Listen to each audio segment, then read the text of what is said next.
ఆనంద గీతములు పాడి Amen.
సాక్ష్యం చెప్పేవారికి సమయాన్ని ఇస్తున్నాను.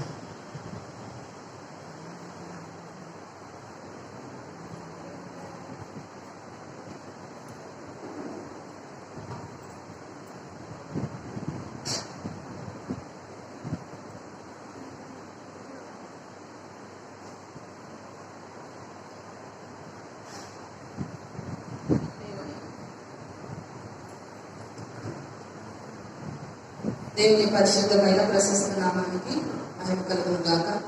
మీ అందరి మధ్యలో నన్ను సాక్షిగా నిలవబెట్టిన దేవునికి నేను మరణ స్తుతులు చెల్లించుకుంటున్నాను.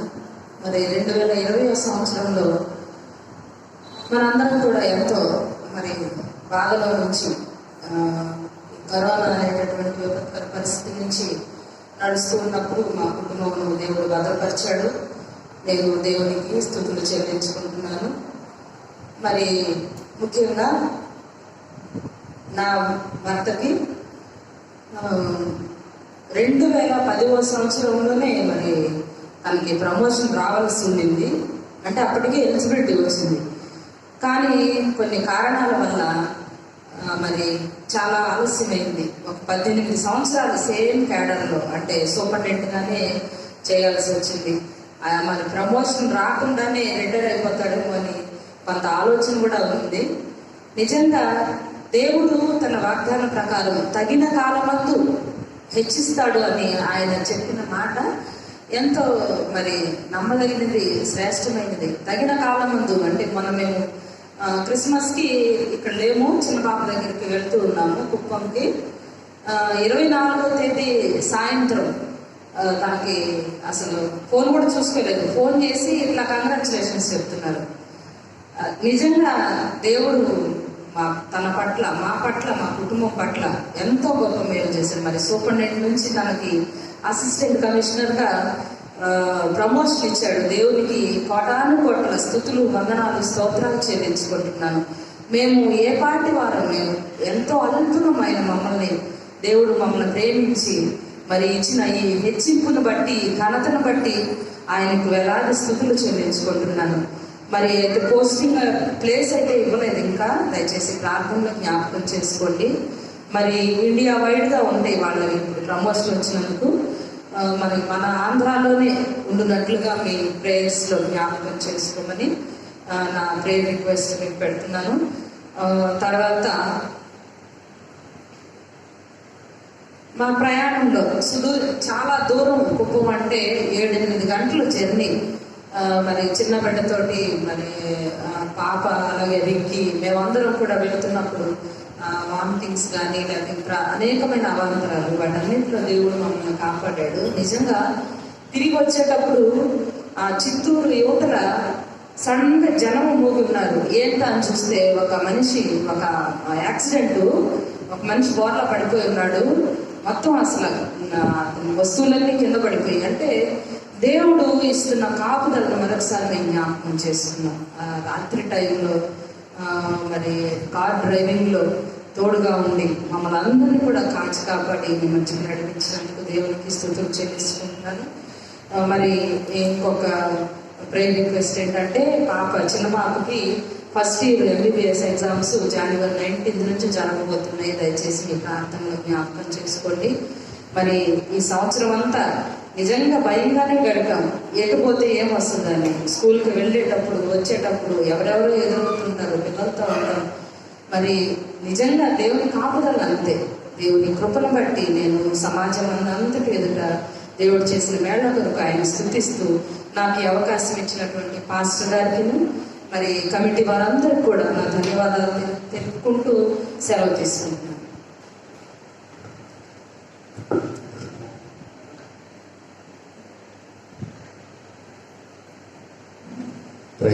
ప్రభు నామానికి మహిమ కలుగును గాక. దేవాది దేవుడు మన సంఘ ప్రియులు శోభన్ గారిని ప్రేమించి ఆ దేవుడు ఒక ఉన్నతమైనటువంటి స్థానంలోనికి తీసుకొని వెళ్ళారు.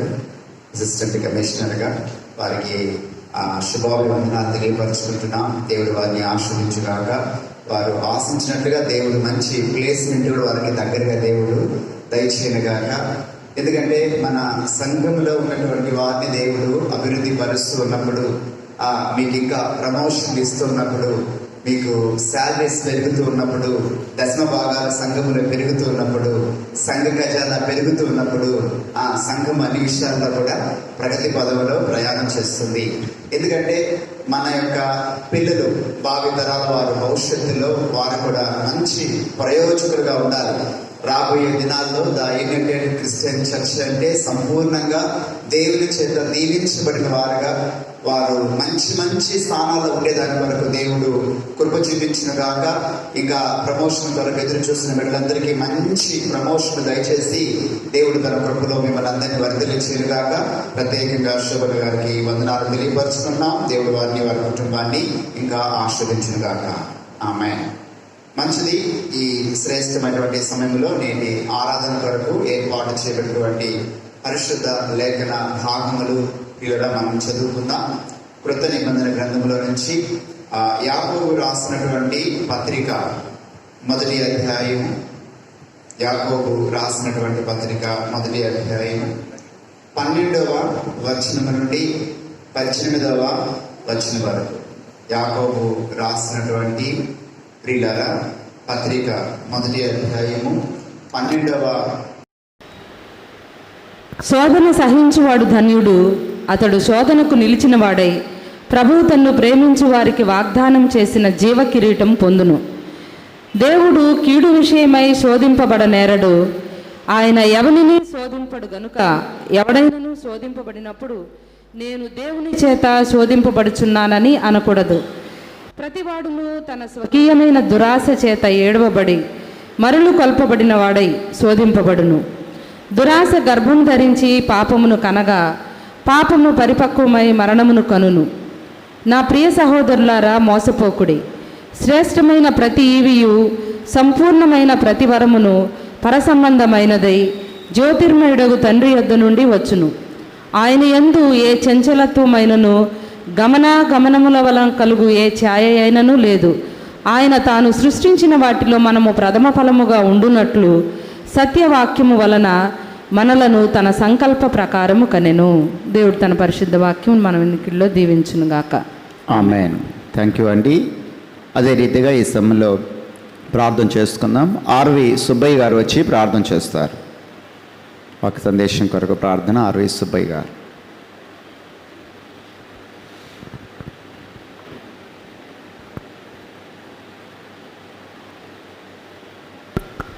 ప్రార్థన చేసుకుందాం. పరిశుద్ధుడా, ప్రేమ కలిగిన మా తండ్రి, నీకు వందనాలు చెల్లిస్తున్నావు నాయన. నీ బిడ్డలమైన మేము నీ సన్నిధిని అనుభవించుటకు నాయన గడిచిన సంవత్సరం నుంచి ఈ సంవత్సరాంత ఆదివారం వరకు నాయన నీవు మమ్మల్ని భద్రపరిచి కాచి కాపాడి శ్రమ నుంచి, కష్టాల నుంచి, ఇబ్బంది నుంచి, వ్యాధుల నుంచి, వైరస్ నుంచి, అనేక సమస్యల బంధకాల్లో నుంచి విడిపించి నన్ను మీ సన్నిధిలో నిన్ను స్తుతించుటకు ఈ క్షణమును కూర్చుండబెట్టినందుకు కృతజ్ఞతాస్తుతులు చెల్లిస్తున్నాం. ఏమిచ్చినా నీ రుణము తీర్చుకోజాలము నాయన. ఉచితమైన అనంతమైన నీ ప్రేమకు మేము పాత్రులమై నాయన ప్రభువా నీ సన్నిధిని అనుభవించుటకు నాయన ఇప్పుడు చూపిన కృపను బట్టి కృతజ్ఞతాస్తులు. నీ కనుదృష్టి ప్రతి కుటుంబం మీద ఉంచమని ప్రార్థిస్తున్నాను. ప్రతి బిడ్డ మీద ఉంచమని ప్రార్థిస్తున్నాను. ప్రభువా కనికరించయ్యా, సహాయం దయచేయమని ప్రార్థిస్తున్నాను. వారి వారి ధర్మములలో ఉద్యోగ వృత్తి యందు నాయన పని యందు నాయన నీ పనిలో ఒక పాత్రలు అయిన వారిని, పనిలో పాత్రలు కాని వారిని నీ పాత్రలుగా చేయమని వేడుకుంటున్నాం. ప్రభువా నీకు వందనాలు చెల్లిస్తున్నాను. ఇప్పటి వరకు నువ్వు స్తుతుల ద్వారా, సాక్ష్యాల ద్వారా నాయన నాయన నీ నామం మహింపరిచారు. అందుని బట్టి నీకు వందనాలు చెల్లిస్తున్నాం. ఇదిగో నాయన నీ సేవకుడు వాక్యమును విత్తుచుండగా నాయన హృదయములు తెరవబడినట్టు, కదిలించబడినట్టు ప్రభువా మా సూటిగా మాట్లాడమని ప్రార్థిస్తున్నాను. ప్రభువా ఓ నాయన నీ మాటల మకరంధాన్ని మాకు వినిపించమని ప్రార్థిస్తున్నానయ్యా. రెండంచుల వాడిగల ఖడ్గము వలె ప్రభువా ప్రాణాత్మ దేహములను మూలుగుల సహితము చొచ్చుకొని పోవునట్లు ప్రభువా మా జీవితాలు మారగలిగినట్టు కృప దయచేయమని ప్రార్థిస్తున్నాను. ప్రభువా పరిశుద్ధాత్ముడా నీ కార్యమును జరిగించమని వేడుకుంటున్నానయ్యా. నీ ఆత్మచేత ఏడింతల ఆత్మచేత నీ దాసును నింపమని ప్రార్థిస్తున్నాను. ప్రభా నీ దాసుల ద్వారా మేము నాయన వాక్యాభిషేకం నాయన అనుభవించుటకు సహాయం దయచేయమని ప్రార్థిస్తున్నాను. అట్టి కృప మాకు అనుగ్రహించండి ప్రభువు నాయన. వాక్యము చేత కట్టబడి, వాక్యము చేత నిలవబడి, వాక్యము చేత నడవబడి, వాక్యము చేత సంధించబడిన వారమై నాయన కదల్చబడిన సత్యమునకు మూలస్తంభముల వలె మే సంఘములో నిలవబడినట్లు మమ్మల్ని ఆశీర్వదించమని నీ దాసును మరుగుపరిచి నీవే మాట్లాడమని నజరేయుడైన యేసుక్రీస్తు నామమున ప్రాణాత్మ దేహములు నీ స్వాధీనపరిచి అడిగి వేడుకుంటున్నాం ప్రియ పరలోకపు తండ్రి. ఆమేన్. ఆమేన్. ప్రార్థన చేసిన అరే సుబ్బయ్య గారికి వందనాలు చెల్లించుకుంటున్నాం. ఈ సమయంలో అందరం లేచి నిలబడి స్తుతి ఆరాధన, దయచేసి స్తుతి ఆరాధనలో అందరూ పాలు భాగాలు పంచుకొని అందరూ కలిసి ప్రభు నామాన్ని మహింపరచవలసిందిగా మనం చేస్తున్నాం. సంగమన నీకే ప్రభు, ఘనత నీకే ప్రభు, మహిమ నీకే ప్రభు, ఘనత నీకే ప్రభు, స్తుతి మహిమ ఘనతయు ప్రభావము నీకే ప్రభు, స్తుతి మహిమ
ఆశ్చర్యకరుడా నీకు స్తోత్రములు, ఆలోచనకర్త నీకు స్తోత్రములు, సమాధానకర్తవైన మా దేవా నీకు స్తోత్రాలు చెల్లించుకుంటూ ఉన్నాం.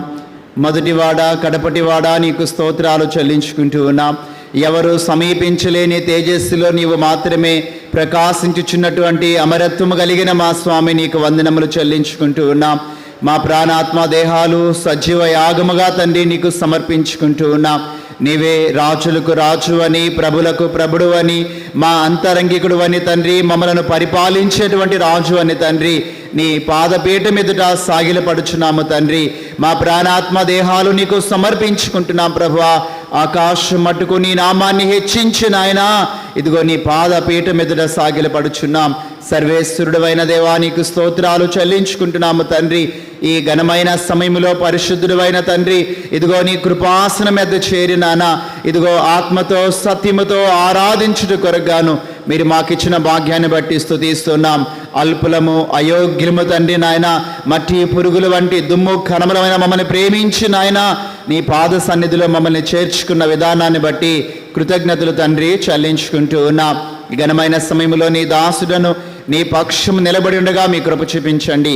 ఏడంతల ఆత్మశక్తి చేత నాయన నీ దాసుని మీరు నింపి నీ బలమైన పాత్రగా వాడుకొని మీరు మహిమ పొందమని యేసు నామములో అడుగుచున్నాము తండ్రి, ఆమెన్.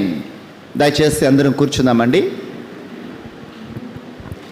యేసు ప్రభుల వారి ప్రశస్తమైన శుభనామమునకు మహిమ ఘనత ప్రభావాలు కలుగునుగాక. కుడి వచ్చిన ప్రీతమా సంఘానంతటికి కూడా హృదయపూర్వకమైనటువంటి వందనాలు చెల్లించుకుంటున్నాం. ప్రియులారా, సర్వశక్తి గల దేవాత దేవుడు మనలందరినీ కూడా ప్రేమించి ఈ 2020వ సంవత్సరంలో మనం కొన్ని ఆదివారములు అనగా కొన్ని నెలలు దేవుని మందిరానికి దూరంగా ఉండినప్పటికీ వాక్యానికి దూరంగా లేం. ఎందుకంటే లైవ్ ద్వారా మనం ప్రతి ఆదివారము మిస్ కాకుండా వాక్యాన్ని వింటూనే ఉన్నాం. మెట్టుకు ఈ 2020 సంవత్సరం జనవరి మొదటి ఆదివారం నుంచి ఈ డిసెంబర్ ఇది మనకు లాస్ట్ సండే వరకు దేవుడు కృప చూపించి ఈ 52 ఆదివారాలు కదండి ప్రభుని మనము సేవించడానికి, ప్రభుని గణపరచడానికి, ప్రభు యొక్క వాక్యాన్ని వినటానికి ప్రభు మెండలో చూపించిన తన అపారమైన కృపను బట్టి ఎంతగానో స్తుతిస్తున్నాం. ఈ భూమి మీద దేవుని వాక్యము చేత మనం పెంపారం చేయటం, దేవుని వాక్యము చేత మనం గమనించండి శుద్ధులగటం, దేవుని వాక్యము చేత మనము పెరుగుట మనం దేనికి నాందిగా ఉందంటే దేవుని యొక్క స్వారూప్యములోనికి మనము మార్చబడుచున్నామనే దానికి నిదర్శనంగా ఉంది. వాస్తవమే. ఈ 365 రోజుల్లో మనం ఆలోచించండి 52 ఆదివారాలు వాక్యం విన్నాం. అలాగే ప్రతి బుధవారం వాక్యం విన్నాం, ప్రతి శుక్రవారం వాక్యం విన్నాం, అలాగే ఆల్నిడి ప్రార్థనలో వాక్యం విన్నాం, కుటుంబ ప్రార్థనలో వాక్యం విన్నాం. ఎన్ని ప్రసంగాలు మనం విన్నామో కదా. కొన్నైనా లోపల ఉన్నాయో లేవో మనల్ని మనం ఏం చేయాలా పరీక్షించుకోవాల్సిన అవసరం ఎంతైనా ఉంది కదా. మనం ఈ 2020 సంవత్సరంలో జనవరి నుంచి ఈ లాస్ట్ ఆలోచించండి సండే వరకు ఏమేమి వస్తువులు కొన్నామో మన ఇంటిలో ఉన్నాయి, అవునా కదా. ఎక్కడికి పోలేదు కదా, అన్నీ భద్రపరచుకో ఉన్నాం. అలాగే దేవుని వాక్యం కూడా ఎన్ని ప్రసంగాలు మనం విన్నామో మనం ఒకసారి ఆలోచించుకోవాలా, వెళ్ళిపోయినాయా ఉన్నాయా అని. దేవుని యొక్క వాక్యంలో మనం చూసినప్పుడు మానవుని యొక్క దైనందినటువంటి జీవితాల్లో కొన్ని సందర్భాలలో మీరు ఆలోచించండి, కొన్నిటిని మనం పోగొట్టుకోకపోతే కొన్నిటిని మనము పొందుకోలేం, కొన్నిటిని మనము విడిచిపెట్టకపోతే కొన్నిటిని మనము సంపాదించుకోలేం, అవునా కదా. మన ముందు ఆలోచించండి 2 విధాలైనటువంటి ద్వంద్వ వైఖరి ఉంటుంది, 2 రకాలైనటువంటి స్వభావాలు ఉంటాయి, 2 రకాలైనటువంటి ఆలోచనలు ఉంటాయి, 2 రకాలైనటువంటి మనుషులు ఉంటారు, అవునా కదా. మరి దేనిని మనము స్వీకరించాలో అన్నటువంటిది మనల్ని బట్టి ఉంటుంది. ప్రభు అంటాడు, ఆశీర్వాదమును శాపమును నేను మీ ముందు పెట్టున్నా, కానీ ఏది కావాలో మీ ఇష్టం అన్నాడు. బలవంతంగా ఏది కూడా ఇవ్వను. మనకు దేవుడు స్వతంత్రతను ఇచ్చాడు ప్రియులారా. అయితే ఈ లాస్ట్ సండే ఈ ఇయర్లో గమనించండి, ప్రభు బిడ్డలముగా ప్రభు రక్తము చేత కడగబడినటువంటి వారముగా మనము విడిచిపెట్టవలసినటువంటివి కొన్ని ఉన్నాయి. బైబిల్లో చాలా విషయాలు ఉన్నాయి, అవన్నీ చెప్పడానికి సమయం చాలదు కాబట్టి ఒక 3 విషయాలు నేను క్లుప్తంగా మీకు ఈ వారం తెలియపరుస్తాను. మిమ్మల్ని లాస్ట్ వారం ఎక్కువసేపు చెప్పి ఇబ్బంది పరచకుండా 3 విషయాలు, 12 విషయాలు ఉన్నాయి. సో నేను 3 విషయాలు చెప్తా. మనం విడిచిపెట్టవలసినటువంటివి ఏంటి? మీరు ఆ రాకెట్ కేంద్రానికి వెళ్తే ఆలోచించండి, వాళ్ళు రాకెట్స్ పైకి పంపిస్తారు కదండి, వాళ్ళు ఎన్ని కేజీలు గల ఆ మిషన్ తయారు చేసి రాకెట్ని పంపిస్తారో అంత వెయిట్ అంతరిక్షంలోనికి వెళ్ళదు. కొన్ని కిలోమీటర్స్ వెళ్ళే లోపల వాటి నుంచి కొన్ని పరిధులు రిమూవ్ అయిపోతూ ఉంటాయి. అవునా కదా? అక్కడికి వెళ్ళటానికి ఏ ప్రాముఖ్యమైనటువంటి మిషన్ వాళ్ళు ఏర్పాటు చేస్తున్నారో అది మాత్రమే అక్కడికి చేరుతుంది. వాళ్ళు ఇన్ని కిలోమీటర్ వెళ్ళే లోపల కొన్ని రిమూవ్ అయిపోతూ ఉంటాయి. అలా కాకపోతే అది పైకి అక్కడికి చేరుకోలేదు. అలాగే మన జీవితాల్లో కూడా మీరు గమనించండి, కొన్ని ఖచ్చితంగా మనం వదిలేయాలి. మనకు ఈస్ట్ వెస్ట్ గోదావరి దగ్గర ఎక్కువగా వరదలు వస్తూ ఉంటాయి. అప్పుడు ఎక్కువగా చాలా గృహాలు కానీ చాలా వస్తువులు కొట్టుకెళ్ళిపోతూ ఉంటాయి.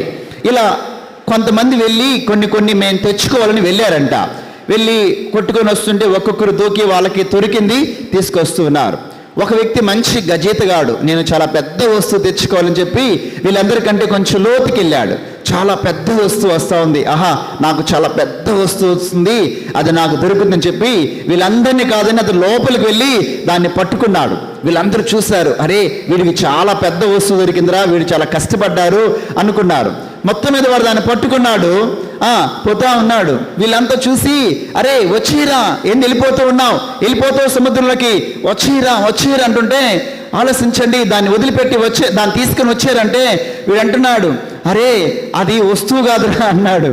అది వస్తువు కాదురా, దాన్ని నేను ఎప్పుడో వదిలేసానురా, కానీ అది మాత్రం నన్ను ఇంకా వదలలేదురా అన్నాడు. కారణం అది మొదట వీడిని పట్టుకోవాలా, వీడు వెళ్ళి మొదట దాన్ని పట్టుకున్నాడు కదా, అది వస్తువు కాదు.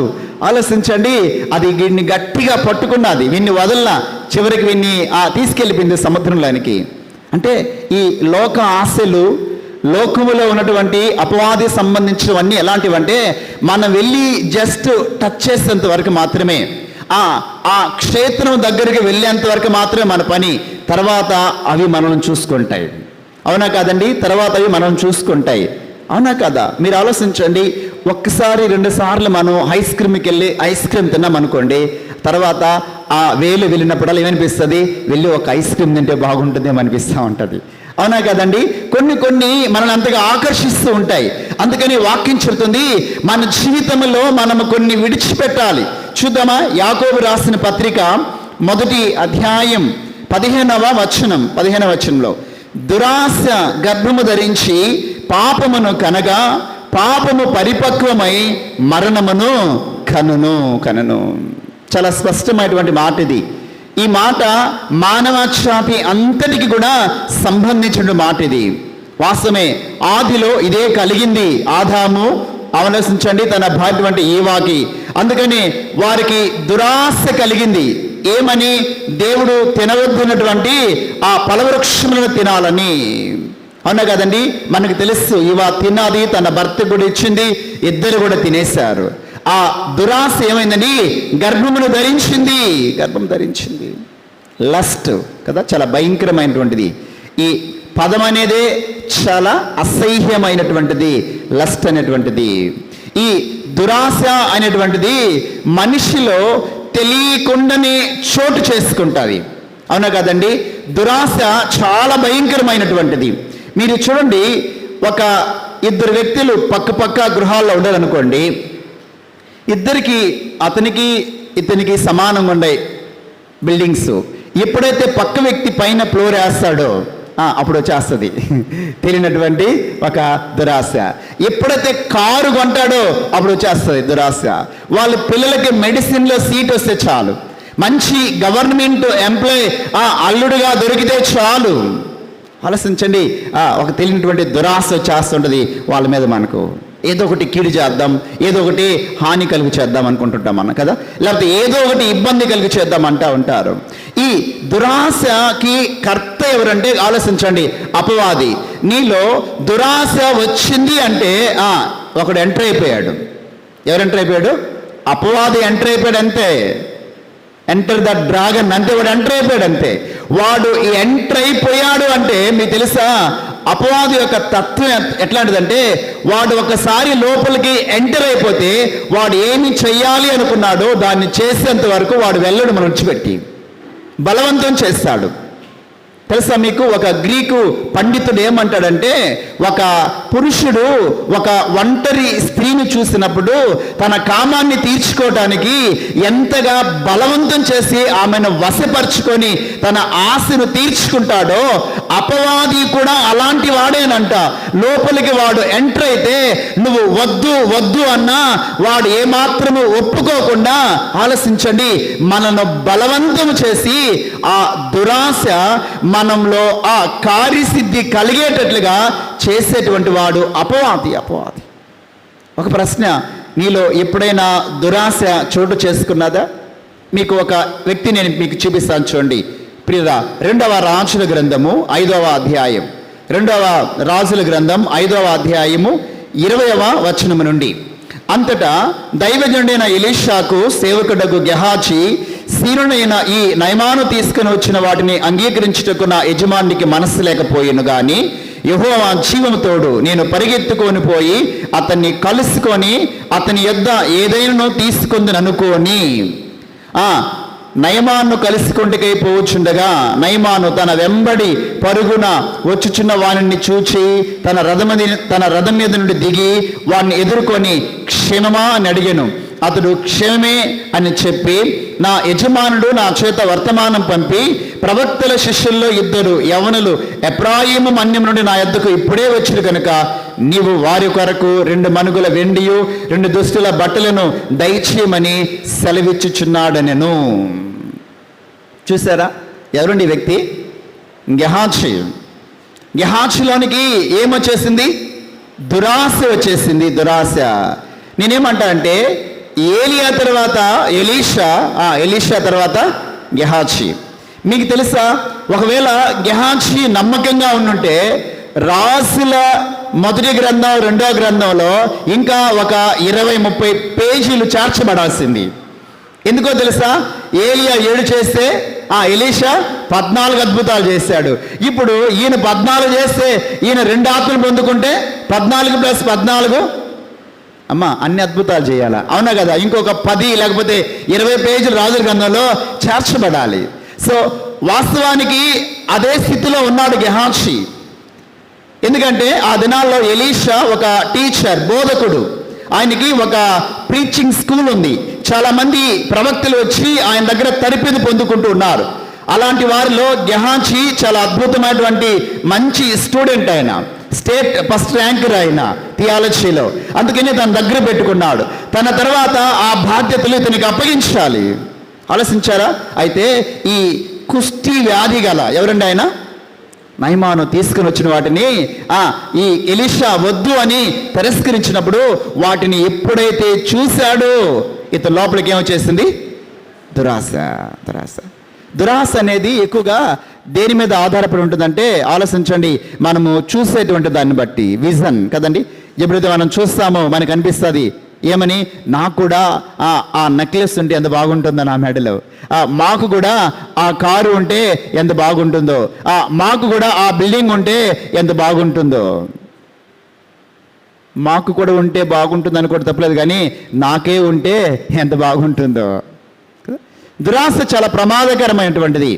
ఎప్పుడైతే గెహాజీలోనికి ఈ దురాశ అనేది చోటు చేసుకున్నదో మీరు ఆలోచించండి, తత్ఫలితముగా అతనికి ఏమొచ్చిందండి? ఏమొచ్చింది? కుష్టి వ్యాధి వచ్చింది. ప్రభునందు ప్రియమైన దేవుని బిడ్డలారా, దురాశ చూస్తుంది, నీ జీవితం గుండెలో పడిపోతుంది, ఇక నీకు జీవితమే లేదు అన్నప్పుడు నీ వద్ద నుంచి ఏం పోతుందంట? గర్వం. దాన్ని తొలగించుకోవాలి. గర్వం అనేటువంటిది 2 కొమ్ముల వంటివి. ఇవి చాలా ప్రమాదకరమైనవి. ఎందుకో తెలుసా? ఇవి నిన్నే కాదు ఇతరులు కూడా పొడుస్తాయి కదా. కొంతమంది చాలా గర్వంగా మాట్లాడతారు. పక్షవాతం వచ్చేస్తా నోటికి. ఏమొస్తున్నా? నేను పులిపేరు దగ్గర మాట్లాడుతుండా, నేనుగా దేవుడు మాట్లాడుతున్నాడు. ఎందుకు గర్వమైన మాటలు? నీకు తెలుసా, ఒక వ్యక్తి నన్ను గర్వంగా మాట్లాడినాడు. ఎలా మాట్లాడినాడు? గర్వంగా మాట్లాడు. ఏ ఊరు ఏ వ్యక్తో చెప్పనులే. నేను తలదించుకున్నా. పాస్తాను కదా, ఇంకేం చేస్తాను, అదే కదా నాకు తెలిసింది. తలదించుకొని ప్రభువా నీకు స్తోత్రాలయ్యా, నీకు వందనాలయ్యా అన్నా. తెలుసా మీకు, ఆ వ్యక్తికి నేనే భూస్థాపన చేశా. నాకే జోక్, సీరియస్, ఏడ్చా నేను. ఎందుకంటే ఆ వ్యక్తి కొంతవరకు మంచివాడే, దేవుని మందులు వాడబడే వ్యక్తి. నేనే భూస్థాపన చేశా. 2 పిల్లలు, భార్య యవనస్తురాలు. గర్వము చాలా పతనానికి తీసుకెళ్తుంది. ఎందుకు? నీ నోటి మాటలంతా గర్వంగా ఉంటున్నాయి. నీకు కన్నులు నెత్తి మీద ఉన్నాయా? నీకు కాళ్ళు కింద లేవా? ఏమా గర్వం మనకు అవసరమా? చెప్పండి. గర్వంగా మాట్లాడతావా? గర్వంగా చూస్తావా? గర్వంగా ఆలోచిస్తావా? గర్వంగా ప్రవర్తిస్తావా? గర్వంగా నడుచుకుంటావా? దేవుని మందిరం అన్నా, దేవుని వాక్యం అన్నా, దైవజనుడు అన్నా దేవుడు చూస్తున్నటువంటి వాడు. ఒక వ్యక్తి ఏమండి నన్ను ఇలా పట్టుకున్నాడు. పట్టుకున్నాడు ఇలా. నా సేవ చేస్తే ఎన్నో అనుభవాలు ఉన్నాయి. ఎందుకు ఇట్లా పట్టుకున్నాడు తెలుసా? ఏమా ఆ సంఘంలో వారకుడికి జరుగుతుందా? మాకేం తెలుసు పాస్టర్, వస్తే అందరం అంటారా? మనకు బుధవారం బైబిల్ స్టడీ అని, శుక్రవారం ఉపవాసం అని జరుగుతుంటాయిలే. అలాంటి కూడికలకు వస్తుంటారు కదా. ఒక స్త్రీ వచ్చింది. ఆ రోజు ఆలస్యమైంది వాక్యం చెప్పడంలో. బాగుండి, వాక్యం చెప్పడం ఆలస్యం అయిపోయింది. 8:30 అయిపోయింది. అది ఆలస్యం ఉంటే 8కి అయ్యేది, 8:30 అయింది. ఆయన వచ్చేసాడు. ఏం పాస్టర్ 8:30, 9 అయినా ఆడవాళ్ళు చర్చిలో ఉంచుకుంటారు. అయ్యా మొగోలు కూడా ఉండాలయ్యా, చిగుడయ్యా.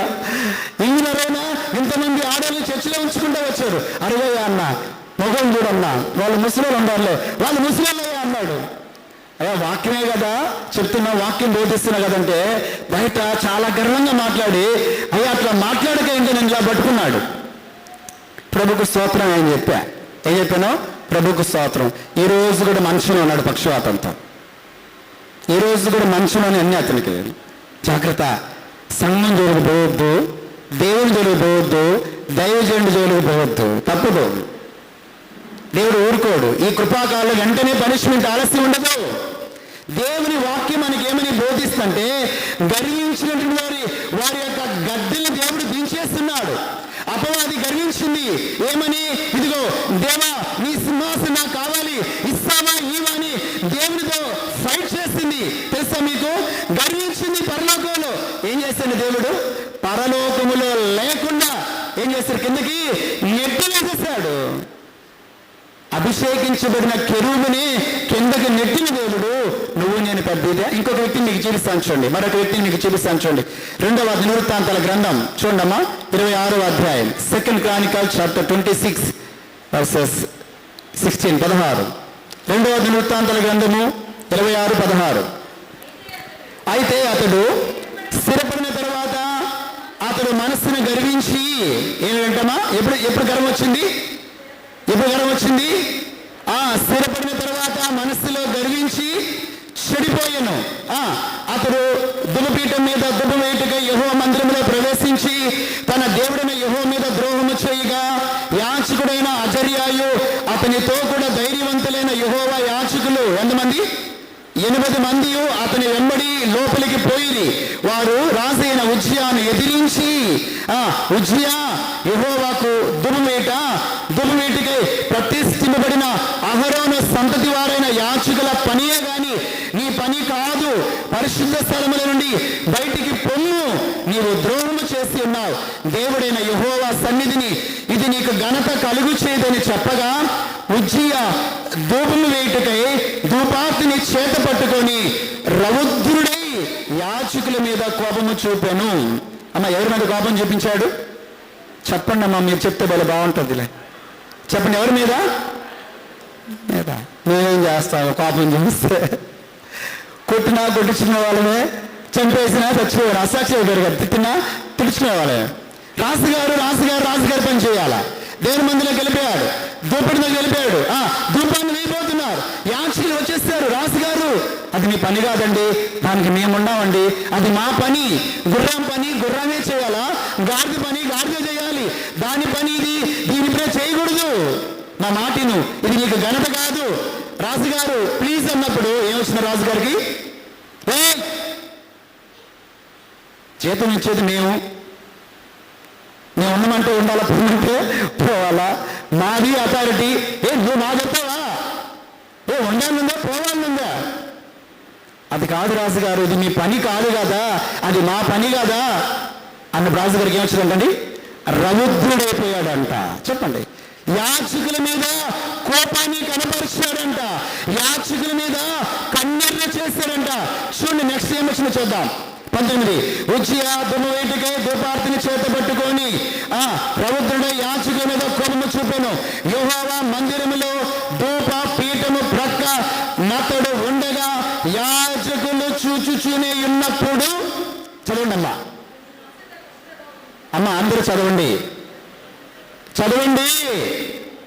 అతన్ని అవసరం మనకు. చెప్పండి ఏమొచ్చింది రాజుగారికి, చెప్పండి, నా మాటలు కాదు, దేవుని మాటలు చూడండి. యాచకుల మీద కన్నీరు చేస్తే, దేవుని సేవకులని అనరాని మాటలు అంటే, వ్యర్థమైనటువంటి మాటలు పలికితే, చూడండి ఒక్క సెకండ్లోనే, ఒక్క నిమిషంలోనే ఆలస్యంలో వచ్చే దేవుడు దుపార్తి చేత పట్టుకొని దుబ్బ వేయడానికి ముందుకి అడుగులు వేశాడు. అతని నష్టం ఏం పుట్టిందంట, అవసరం మనకు. బైబిల్ ఏముందంటే, జీవము గల దేవుని చేతిలో పడుట భయంకరం. ఆయన దహించు అగ్ని అండి.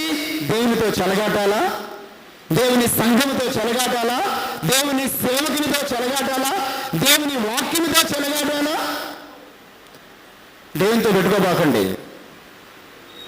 వాక్యం మనకి ఏమని సెలవిస్తుందంటే, గర్వము. చూడండి సామెతల గ్రంథం, ఇంకొక మాట చూద్దాం. సామెతల గ్రంథం 29వ అధ్యాయము 23వ వచనం. సామెతలు 29:23 చూడండి అమ్మా చివరిగా.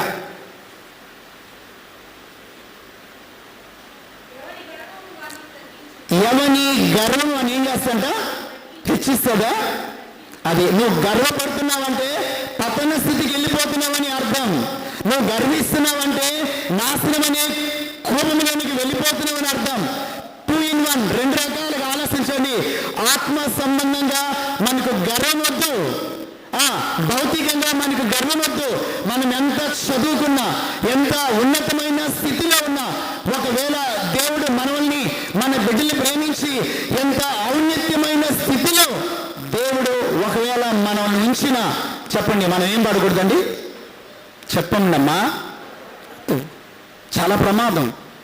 గర్వించినటువంటి ఉజ్జియాకి ఏమొచ్చిందండి, కుష్ఠవ్యాధి. మనం చూస్తున్నాం, పబ్లిక్గా చూస్తున్నాం. గర్వించినటువంటి నెబుకద్నెజరుని ఏం చేశాడు దేవుడు, గద్దెలు దించి అడవిలోకి వెళ్ళి గడ్డి మేసాడు. దేవునికి ఎంత అండి, ఔన్నత్యమైన స్థితిలోనికి ఎక్కించడం తెలుసు, త్రోసివేయటం కూడా ఆయనకు బాగా తెలుసు. గర్వించకూడదు. మనం తను తాను తగ్గించుకున్నవాడు ఏమవుతాడు, హెచ్చించబడతాడు. ఎందుకంటే గర్వము, చెప్పండి, గర్వం మనకు అవసరమా, వద్దు, తొలగించేద్దాం. 3వ విషయంకి వద్దాం. 3వ విషయం, మొదటి సమూయేలు గ్రంథం 18వ అధ్యాయం. త్వరగా మొదటి సమూయేలు గ్రంథం 18వ అధ్యాయం 6వ వచనం దగ్గర నుంచి. దావీదు ఫిలిష్తీయుని హతము చేసి తిరిగి వచ్చినప్పుడు స్త్రీలు ఇశ్రాయేలు ఊళ్ళన్నిటిలో నుండి తంబూర్లతోనూ సంభ్రమతోనూ వాద్యముతోనూ పాడుచు నాట్యమాడుచు రాసైన సౌలును ఎదుర్కొనుటకై వచ్చిరి. ఆ స్త్రీలు గాన ప్రతిగానములు చేయుచు వాయించుచు సౌలు 1000 కొలదియు దావీదు 10,000 కొలదియు శత్రువులను హతము చేసిరండి. ఆ మాటలు సౌలునకు ఇంపుగా నుండినందున అతడు బహుగా కోపము తెచ్చుకొని, వారు దావీదునకు 10,000 కొలదనియు నాకు 1000 కొలదనియు స్తుతులు పాడిరే, రాజ్యము తప్ప మరి ఏమి అతడు తీసుకొనగలడు అనుకొనెను. కాబట్టి నాటి నుండి సౌలు దావీదు మీద, చెప్పండి ఏం చూపు అంట, అది ఎట్లుంటుందండి ఆ చూపు మీకు తెలుసా? మన కన్నులంట దాదాపుగా 37 రకాలైనటువంటి పరిస్థితులను ఎక్స్పెక్ట్ చేస్తాయంట. ఎన్ని రకాలు? 37 రకాలంట కన్నుల ద్వారానే. ఇవి నా మాటలు కాదు. ఆక్స్ఫర్డ్ యూనివర్సిటీలో కొంతమంది పరిశోధనలు చేసి లండన్లో వాళ్ళు వెల్లడిపరిచారు. 37 రకాలుగా జవాబులు చెప్పొద్దంట. అవునా కదా? కొందరు కన్నులతో ఏం చేస్తారు? సైజ్ చేస్తారు, కన్ను కొడతారు, కన్ను గీటుతారు, కన్ను ఎర్ర చేస్తారు, కన్ను పెద్దవి చేస్తారు, కన్నులు దించుకుంటారు, కన్నులు ఎత్తుతారు. ఇక నెక్స్ట్ టైం రానట్టు కన్నుల మీద కవిత చెప్పద్దాం అనిపిస్తుంది నాకు. దేవుని యొక్క వాక్యంలో మనం చూసినట్లయితే పిల్లరా, వాక్యం మనకి ఏం తెలుస్తుందంటే మనకు తెలుసు. ఎప్పుడైతే దావీదు ఎవరిని చంపాడండి? మా టక్క మనం చెప్పాలి. గొల్లియాతును చంపాడు. తిరిగి రాగానే దావీదు సౌలు. అసలు ప్రాబ్లం అంతా వీళ్ళతో వచ్చింది. ఎవరితో వచ్చింది? ఉమెన్స్ స్త్రీ సమాజం ప్రాబ్లం ఇది తెలుసా మీకు? స్త్రీ సమాజం ప్రాబ్లం ఇది. రాగానే ఈ స్త్రీలు సౌలు గారికి 10,000, దావీదు గారికి 10,000 అంటే ఏం పోతుందమ్మా మీరు? పాస్టర్ వచ్చాడు, చెప్పాడు. ఈ పాస్టర్ కదా, ఇది ప్రాబ్లం ఇక్కడ. ఏం చేస్తారు? దావీదుకి 10,000 కొలది, మన రాజే కదా, మన సౌలే కదా, 1000 కొలది తంబూరాలు సితారాలు తీసుకొని పాటలు పాడుచు ఈ మాటలు అంటూ ఉంటే సౌలు గారికి ఎలాగుంది లోపల? మన భాషలో చెప్పుకున్నాం, మన భాష ఎలాగుందండి? అసలు ఈ మాటలు వింటే చాలా కష్టంగా ఉంది. ఈ మాటలు చాలా బాధగా ఉంది. ఇప్పుడు ఇద్దరు బాగా పాడేవాళ్ళంటే ఒకరిని చూసి అక్క నువ్వు సూపర్గా పాడు, అసలు నీ వాయిస్ ఎంత బాగుందో, అసలు నువ్వు పాడితే దేవదూతలు దిగొస్తాడు పక్కనకి, ఎలాగుంటుందో. సరే, ఇద్దరు పాస్టర్లు ఉన్నారు, నేను ఇంకో పాస్టరు. నా పక్క పాస్టర్ చూసి, సార్ నువ్వు వాక్యం బాగా చెప్తావు సార్, అసలు ఎన్ని మర్మాలు చెప్తావు సార్, నీ వాయిస్ ఏం బాగుందో నాకు ఎట్టుంటుంది. నేను లేనప్పుడు సరే, నేను ఉన్నప్పుడు చెప్తే ఎలాగుంటుంది? అవునా కదండి? మీరు ఆలోచించ. దేవుని యొక్క వాక్యం మనకేం సెలవుస్తుందంటే థర్డ్ వన్ ఎన్వి. ఏందమ్మా? అసూయ. చెప్పండిదమ్మా, అసూయ కలిగింది ఎవరికి? రాజు గారికి దావీదు మీద విషపు చూపు చూస్తా అంటే అసూయ. ఏమో అసూయ ఎలాంటిది చెప్పండి? నేనేమంటానంటే అసూయ వేరు పురుగు వంటిది. ఎలాంటిది? వేరు పురుగు కనిపించదు, చెట్టు అడుగు బాగాన ఆ రూట్, ఇంకా చెప్పంటే మదర్ రూట్ అంటారే, ఆ మదర్ రూట్కు పడుతుంది అది వెళ్ళి. Mother, father, grandfather, grandmother, childrens, అంకుళ్ళు, ఆంటీలు అందరూ స్మాష్. ఎందుకంటే ఆ వేరు పురుగు పట్టింది అంటే లోపల మీరు ఆలోచించండి, అంతే.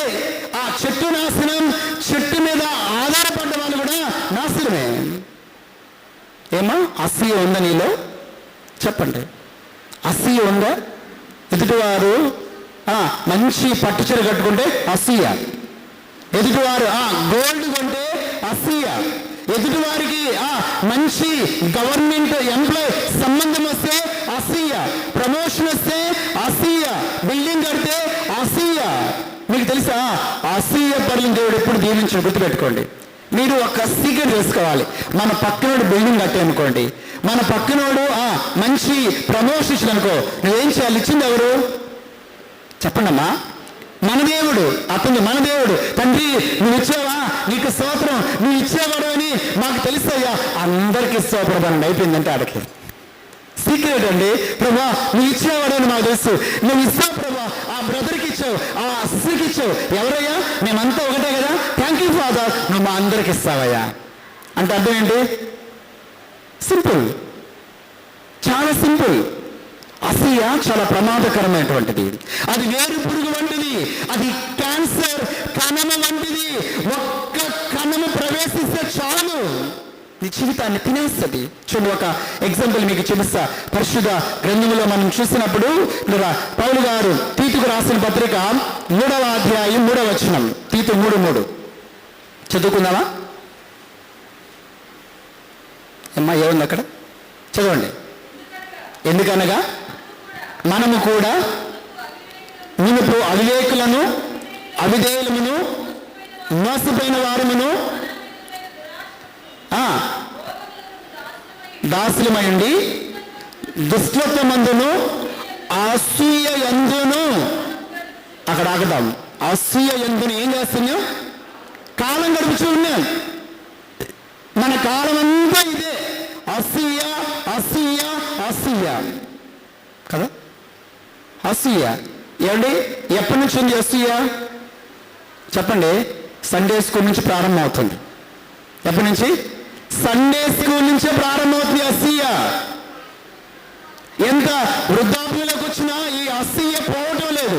మీకు తెలుసా, మీకు నేను ఎగ్జాంపుల్ కూడా బిట్టిచ్చా. యేసు ప్రభువుని ఎందుకు సిలువ వేశారు అమ్మా? అసూయ వల్లే కదా. శాస్త్రులు పరిశీలికి అసూయ కలిగింది. అరే మేము యాచకులవి, మేము దైవ సేవకులవి, మేము బోధించేవారు, అందరూ మా పక్షాన్ని రావాలా, మా మాటలు వినాలా, మా కాళ్ళ దగ్గర పడాలా. ఇదేంటి ఆయన వెంబడిస్తున్నారు? అవునా కదండి? ఎవరిని వెంబడిస్తున్నారండి? Great multitude people went out to Christ. ఎవరు వెంబడిస్తున్నారంట? జన సమూహాన్ని వెంబడిస్తున్నారు ఆయనతోటి. అరణ్యంలోకి వెళ్తే, పట్టణంలోకి వెళ్తే, పల్లెటూరుకి వెళ్తే, ఎక్కడికి వెళ్ళినా సరే అన్నం లేకపోయినా నీళ్ళు లేకపోయినా జనసమూహాలు వెంబడించేస్తున్నారు. ఆ జనసమూహాలు యేసుని వెంబడిస్తున్నప్పుడు శాస్త్రులకి పరిశీలికి యేసుని దేని కలిగిందమ్మా చెప్పండి? అసూయ. అసూయ అసూయ ఉందా నీకు? అసూయ చెప్పండి అమ్మా. అసూయ ఉందా లేదా చెప్పండి. పెట్టుకోవడాలు తెల్లగా వచ్చిందని, చిన్నుకోవడాలు నల్లగా వచ్చిందని ఏమన్నా అసూయ ఉందా చెప్పండి. ఎందుకు నీ అసూయ? అసూయ చాలా ప్రమాదం. మొట్టమొదటి నిన్ను భక్షిస్తేస్తుంది, గుర్తుపెట్టుకో. నీ కుటుంబాన్ని భక్షిస్తుంది. క్యాన్సర్ కణం వంటిది, వేరు పురుగు వంటిది. పరిశుద్ధ గ్రంథంలో ఎవరి లోపలికి అసూయ వెళ్ళినా ఎవరు చరిత్రలో బాగుపడినట్లుగా లేదు.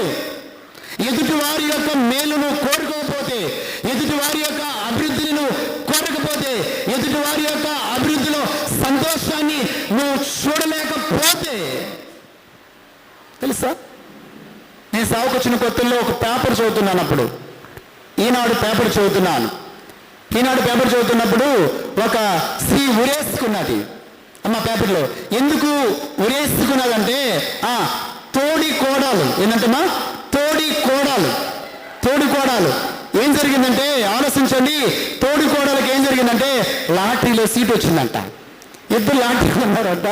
ఆమెకు వచ్చిందంట లాటరీలో ఎంత డబ్బు, ఇంకి రాలేదు లాటరీలో. అందుకని ఏం వేసుకుంది? అసూయ ఉందా? మీరు చూడండి, ఎప్పుడైతే మీలోంచి అసూయ అన్నది తీసి అవతల పడేస్తారో అప్పుడు దేవుడు మీ జీవితాల్లో కార్యం చేయడం ప్రారంభిస్తాడు. అప్పుడు దేవుని కార్యాలు మీరు అనుభవించగలుగుతారు. బైబిల్లో మీరు చూడండి, దేవుడు ఇస్సాకుని ఏం చేశాడమ్మా చెప్పండి. ఇస్సాకుని ఏం చేశాడు దేవుడు? ఆదికాండం 26వ అధ్యాయం చూడండి. ఆదికాండం త్వరగా క్లిక్. ఆదికాండం 26వ అధ్యాయం 14 వచనంలో 26:14 గొర్రెల ఆశయు, గొడ్ల ఆశయు, దాసులు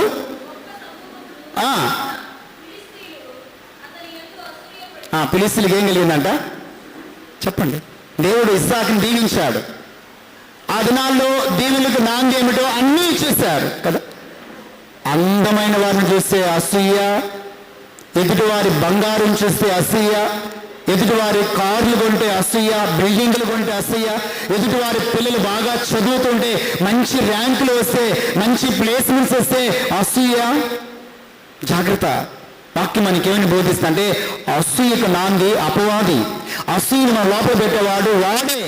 దాన్ని ఎప్పుడైతే నువ్వు తీసివేసుకొని అందరినీ కూడా సమానంగా ప్రేమించగలుగుతావో, ఎదుటివారి అభివృద్ధిని చూసి మన దేవుడే కదా, మన తండ్రియే కదా, వారిని దీవించిన దేవుడు, వారి పిల్లల్ని దీవించిన దేవుడు, వారికి ఇచ్చిన దేవుడు మనకు కూడా ఇస్తాలే. వారికి ఆ సమయము మనకు ఒక సమయాన్ని పెట్టుంటాడు. వారికి నిన్నిచ్చాడు, రేపు మనకిస్తాడు.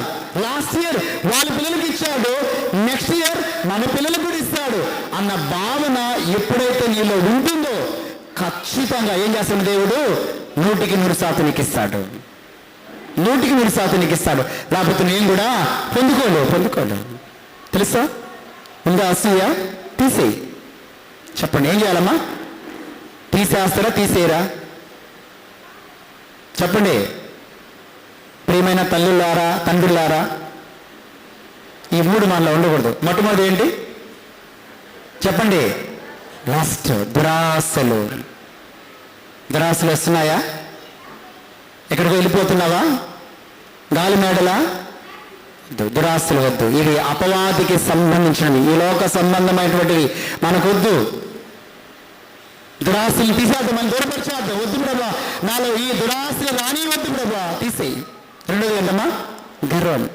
భౌతికమైన గర్వం వద్దు, ఆత్మ సంబంధమైన గర్వం వద్దు. నాశనానికి దారి తీస్తుంది, పతనానికి దారి తీస్తుంది. రెండు. మూడోదిగా అసూయ, చాలా ప్రమాదకరమైనది. కుటుంబాన్ని వేరు పురుగులాగా వృక్షాన్ని నాశనం చేసినట్లుగా మనల్ని నాశనం చేస్తుంది. తీసేయండి, ఈ మూడు తీసేయండి, సంపూర్ణంగా తీసేయండి. వాక్యం యొక్క వెలుగులోనికి రండి. దావీదు వలె, దేవా నన్ను పరీక్షించు, నన్ను పరిశోధించు, నన్ను పరిశీలించు, నా యందు నీకు ఆయాసకరమైన దురాశ, గర్వము, అసూయ ఒకవేళ ఉండినట్లయితే తీసి అవతల పడేసి నీకిష్టమైన బిడ్డగా నన్ను ఉంచుకో ప్రభా అని నువ్వు ప్రార్థించగలిగితే ఖచ్చితంగా నువ్వు గొప్ప కార్యాలు చూడగలుగుతావు. ప్రార్థన చేసుకుందాం, తల్ల వంచుకుందాం. మహోన్నతుడా, సర్వోన్నతుడా, సర్వాధికారి, జీవాధిపతివైన మా యేసు ప్రభా నీకు వందనాలు నాన్న చెల్లించుకుంటూ ఉన్నాం తండ్రి. ఈ చివరి ఆదివారం ఈ సంవత్సరానికి, ఒకవేళ జనవరి మాసం నుంచి మేము నాయన ఇదిగో ఈ డిసెంబర్ మాసం వరకు ఒకవేళ తెలియక మేము దురాశని తీసుకొని వస్తూ ఉన్నామా, ఒకవేళ గర్వముతో నడుచుకుంటూ ఉన్నామా, ఒకవేళ అసూయమాలో నాయన ఇదిగో చోటు చేసుకొని ప్రయాణం చేసిందా, ఇదిగో ఈ లాస్ట్ సండే ఈ ఇయర్కి నాయన, ఈ చివరి ఆదివారం ప్రభా నీకు ఇష్టము లేనటువంటి ఈ మూడు స్వభావాలను ఇప్పుడే యేసు నామములో విడిచిపెడుతున్నాము నాయన. వాటిని మాల నుంచి దూరం చేయండి తండ్రి. నీ వాక్యమనే ఉదక స్నానము చేత మమ్మల్ని పవిత్రపరచండి. మా మనస్సులు, మా నడవడిక, మా దేహాల్లో, మా ఆత్మలో నాయన మార్పు తీసుకురండి. నీకిష్టమైన బిడ్డలుగా నాయన, స్వచ్ఛమైన బిడ్డలముగా, మీరు కోరుకున్న మీకు ప్రీతికరమైన పాత్రలముగా నూతనమైన సంవత్సరములు మేము ప్రవేశించడానికి మీ కృప నాకు, మాకు అందరికీ దయచేయమని యేసు నామములో అడుగుచున్నాము తండ్రి. ఆమేన్.